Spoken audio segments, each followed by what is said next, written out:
Vem planejar o seu 2026 comigo. Esse vídeo me empolga muito, porque é um assunto que eu gosto bastante. Então, vamos de planejamento. Primeiro, a gente vai começar planejando o seu ano. Quais são as metas, os sonhos que você quer realizar ou os objetivos que você quer alcançar e conquistar neste ano em 365 dias? Escreve todos eles no papel, de preferência no nosso planner. Esse daqui é o planner Recomeçar, que eu uso assim, ó. Eu tenho 2, tá? Sou dessas. Gente, juro, se tem algo que eu faço bastante é escrever. Então, ó, sou a louca dos papéis. Eu já revirei tanto esse planner. O que eu faço, primeiramente?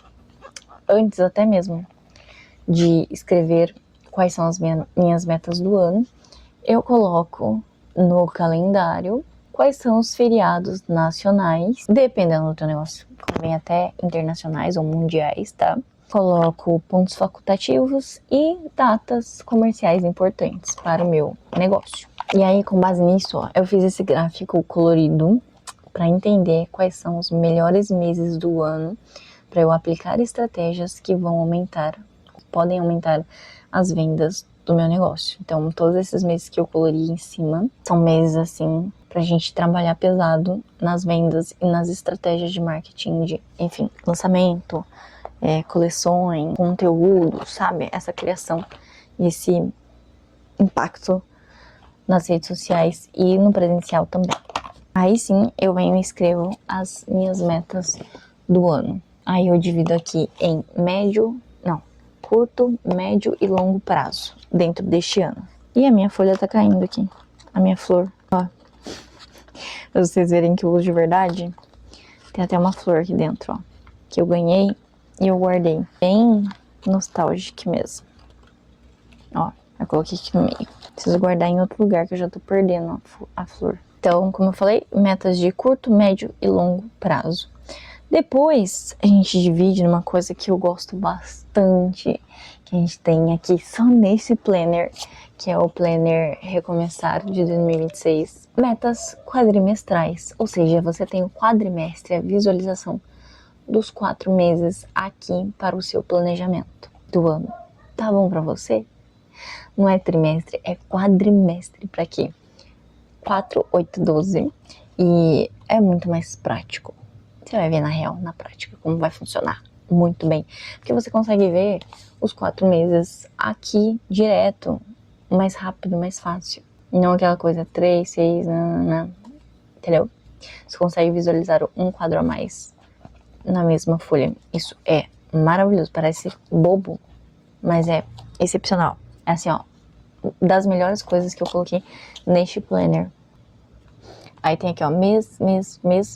Aí tem janeiro, fevereiro, ó, janeiro, fevereiro, março, abril. E aí, então, ou seja, do ano, que eu peguei os melhores meses e as metas, eu já começo a transferir essas metas pro quadrimestre. E aí elas começam a ficar mais claras. Eu consigo planejar melhor mais coisas, ó, tá vendo? Tem mais espaço para escrever o que eu vou começar a fazer de estratégia. Depois, vou mostrar umas páginas mais bonitinhas, tá, gente? Como é o planner. Porque esse aqui eu já escrevi um monte, já rabisquei, já. Então, essa primeira capa você escreve seu nome e é pra escrever de verdade. Aí você consegue, tá? Tirar a folha e encaixar de novo. Assim, facilmente. Só não tá muito fácil aqui porque eu tô com uma mão. Mas você vai encaixando as folhas. E ok. Aí tem o ano. Esse aqui é 2026. Aí no verso tem 2027. Aí a gente tem metas. Ó, metas do ano. Curto, médio e longo prazo. Aqui o quadrimestre já logo em seguida. Ele é assim. Quadrimestre. Mostrando de ponta cabeça. Ó, quadrimestre. Aqui tá escrito mês, mês e mês. E mês. Aí a gente vai passando metas. Temos o Vision Board. Por quê? Eu acho legal colocar depois, tá? Mas isso aí não tem regra. Só pra falar pra vocês. Eu gosto de colocar depois porque depois que você escreveu, você tem um impulso maior pra fazer as coisas quando você lembra dos seus sonhos. Então, você escrever as metas, distribuir elas no quadrimestre e depois fazer o vision board, que tá escrito pessoal, profissional e sonhos. Eu acho que dá esse impacto maior na nossa mente pra gente fazer as coisas, sabe? Essa motivação que a gente precisa mesmo. Aí eu coloquei mais um vision board aqui atrás, caso você goste de espaço, metas do mês. E aí a gente começa a destrinchar ainda mais em tarefas e ações, que é o que mais importa. Que é quando você pensa assim, para fazer isso, o que eu preciso? O que eu preciso antes? Um exercício que eu faço que me ajuda muito, mas muito mesmo a produzir, é, por exemplo, para ter um copo de água, com água gelada para que eu possa beber. Isso aí é muito simples e óbvio esse que eu tô falando, tá? Mas primeiro, eu preciso ir lá, buscar o copo, pegar o copo, colocar o copo ali no purificador de água, abrir o negócio e colocar água. Depois pegar e beber. A água é muito óbvio, muito simples, tá? Vocês vão achar até tosco esse exemplo, mas é isso pra tudo. Essa coisa do que eu preciso fazer antes. Então, se eu tivesse que colocar a água pra gelar na geladeira, se eu, vamos supor, deu um problema no meu purificador ou eu não tenho um purificador, o que eu faço se eu quero beber água gelada? Antes de tomar água gelada, ou antes de até colocar água no copo, eu preciso primeiro encher uma garrafa e colocar ela na geladeira, para que eu tenha água gelada, sabe? Esse antes, essa construção. Então, metas do mês, aqui para escrever em texto, para quem gosta de escrever em texto, e aqui para quem gosta de escrever já direto nos dias no planner mensal mesmo. Então a gente tem aqui segunda, terça, quarta, quinta, sexta, sábado e domingo. Eu gosto bastante de tirar, ó. Você vai ver que tá todo amassado, que eu tava usando essa semana. Aqui tá em branco, mas aqui tem um monte de coisa que eu tava fazendo essa semana. Então eu escrevo, rabisco, carrego pra onde eu for, sabe? Eu durmo e acordo com esse negócio do lado, pra eu lembrar o que eu tenho que fazer. Então, por isso que tá todo amassado. Tiro e deixo mais fora do que no próprio planner. E outra coisa muito legal é isso aqui, ó. Vou montar aqui pra vocês. Pronto. Encaixei o bloquinho, que eu acabei de amassar, inclusive. Mas é o bloquinho. Esse bloquinho eu uso de vez em quando eu quero planejar o dia. Uma coisa mais focada no dia. Pra não ficar com aquela ansiedade. Ai, o que vai acontecer amanhã, outro dia, semana que vem, no final de semana. Eu foco no dia. Então eu uso esse bloquinho. Tem o grid D, que eu vou falar pra vocês num próximo vídeo melhor o que significa. Nada mais é do que o gridzinho que a gente projetou pra ele, pra que além de escrever você consiga desenhar com facilidade. Ele funciona como um checklist mesmo. Então você consegue escrever suas tarefas ou uma lista de compras, o que você quiser. O que você quiser. Mais focado no dia, por isso que ele é menorzinho, pra ser prático mesmo. E ele ainda encaixa no caderno. Então você consegue colocar tranquilamente no meio do caderno, tornar esse caderno super funcional, prático, que se adequa e se adapta ao seu dia a dia. E gente, assim, mas dura muito esse caderno. Dura muito. Não é um caderno, mas é um planner. Mas serve como caderno também. Dura muito, mas muito tempo. Esse aqui, ó, eu tenho há mais de um ano já. Há mais de um ano, esse caderno. E aí, por que dura? Porque você consegue trocar a capa, você consegue personalizar do jeito que você quiser, depois que você tem essa estrutura.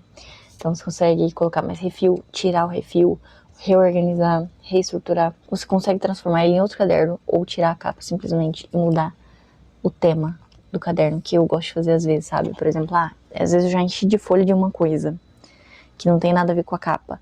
Aí eu vou lá e troco. Tenho essa mania de fazer, sabe? De fazer essas adaptações. Então, tem um conteúdo aqui no YouTube onde eu falo sobre as metas e eu falo sobre a importância de reclassificar algumas tarefas que às vezes estão te paralisando ou que estão em excesso, uma lista gigantesca que você nunca consegue executar e nunca consegue terminar. Tem um vídeo, eu vou colocar aqui, eu vou colocar nos cards para vocês verem. E esse reclassificar, eu falo justamente sobre essa ficha diária que transforma o seu um dia muito mais tranquilo, porque daí você foca definitivamente nas ações do que você precisa fazer ali e não fica aquela coisa, meu Deus, o que eu preciso fazer amanhã. Aí se você me perguntar qual dessas partes do planner que eu gosto mais, Eu gosto e uso repetidamente o planner semanal, que tá até rasgado e amassado aqui praticamente. Vou mostrar assim que tá mais bonitinho desse lado, tá? Planner semanal. Aqui, ó, mostrei ele direito. A gente tem as semanas, ó. Segunda, terça, quarta, quinta e sexta. Aí o sábado tá dividido com o domingo e aqui tá escrito metas da semana, que é pra você que gosta de listar tudo antes primeiro e depois realocar. Fazer justamente essa reclassificação e essa reorganização da semana que eu acabei de falar pra vocês. Checklist diário, gosto bastante, e vision board que eu sempre revisito. O meu tá aqui, ó. Preciso voltar todo amassado, mas é esse aqui. E por último, mas não menos importante, é interessante que você mude pequenas crenças que te limitam. Aos poucos, vá quebrando isso. Esse é um grande tema, um grande problema que muita gente tem. E dá uma baita pauta pra trazer aqui se você tiver interesse sobre permissão. A grande maioria das pessoas tem muitas crenças bobas sobre alguns pontos e não saem da primeira camada. Muitas vezes nem percebe, na verdade, que tá na primeira camada e que está se limitando porque tá pensando que... se colocando muitos limites, criando um problema toda hora pra fazer as coisas que ela quer fazer. Então, é uma pessoa que tem muitas crenças limitantes mesmo, e trabalhar isso aos poucos vai mudar completamente a sua vida se você fizer um compilado delas. Vou estar deixando aqui na descrição todas as informações e detalhes importantes e também da minha mentoria, caso você precise de ajuda para impulsionar o seu negócio ou até mesmo ajuda com as suas metas, caso você esteja travado, caso você queira aprender ou simplesmente queira começar a fazer essa organização no seu dia a dia, se você tiver alguma dificuldade, alguma limitação, ou enfim, de repente você é aquela pessoa que fala: nossa, Ana, eu não tenho tempo para fazer essas coisas, porque não dá tempo, porque eu saio fazendo uma coisa atrás da outra e é muita coisa para fazer e eu acabo não fazendo nada, nem escrevendo as minhas metas. Se você tem essa dificuldade em fazer isso, dá uma olhada aqui na descrição e vamos evoluir isso juntas, tá bom? Vou ficando por aqui, até o próximo vídeo. See you later!